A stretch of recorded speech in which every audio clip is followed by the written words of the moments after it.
All right, guys, I'm back today with another high value and budget EDC knife, and this thing is built like an absolute tank.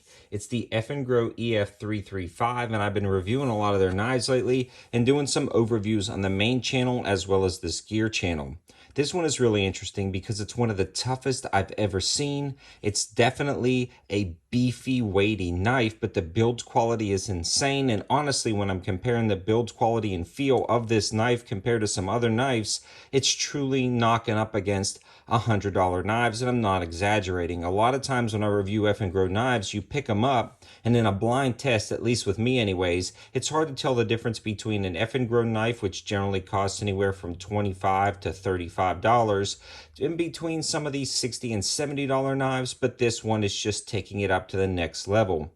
I mean, every aspect of this knife has some insane build quality, really nice attention to detail, and overall it's just a premium feeling knife for an affordable price. This one comes in at $30 on Amazon in black, tan, orange, and teal, and all the colors are still available at the time of making this video. You won't want to pass this knife up. It is such an awesome knife. Let's talk about those specs and features and an overview of how this handles, feels, and works.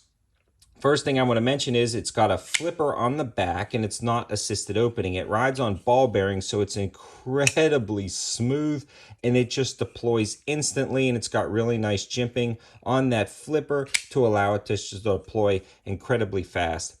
Now this one has a D2 steel blade, so you're getting a really good blade steel on this guy, and it's got a really interesting grind to the blade itself. It's only sharp on one side, but it also has a faux edge on the back, allowing this to be used for a wide variety of applications. It's an incredibly thick blade that tapers back and front, again allowing it to be used for everyday tasks, personal defense, and just a wide variety of other applications. The jimping and cuts on the back allow you to get a good hold, and you can even move up a little bit closer for fine tasks. And then again, if you wanted to keep your hand behind here, it definitely protects your hand from the blade depending on what you're doing.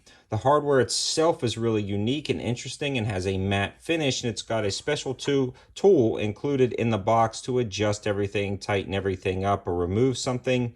And if it's really tight, you can run something through like an Allen key there to make sure it just gets really snug. Such an awesome little touch, and I'm glad they included the tool. I love the pocket clip. It's like a brushed finish matte pocket clip, and again the hardware matches the rest of the knife. When you pick this up, you know you're picking up a meaty knife, and the G10 handles are done incredibly nicely. Sometimes you'll get G10 and it's really hard to pick out some of the texturing, but you can see the lines and striations in the G10 handle, again making it just look absolutely awesome. It's a liner lock design that locks up every single time with absolutely no blade play. When I say no blade play, I mean no blade play.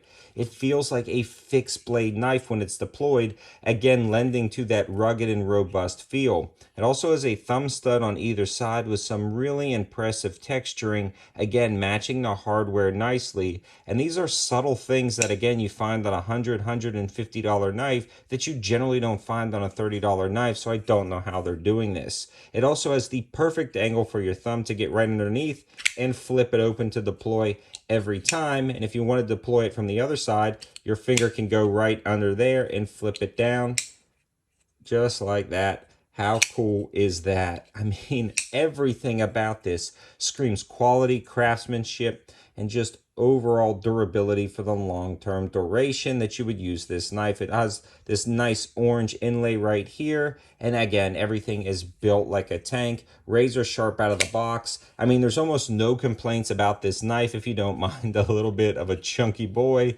This thing is absolutely awesome, and I can highly recommend it. Again, all of the information and linking will be in the description below. That is an Amazon affiliate link, so if you decide to purchase this knife and start by clicking that link or anything else off of Amazon, it helps out the channel at no extra cost to you, just takes you directly to the page. Thanks for watching, guys. Have a good one.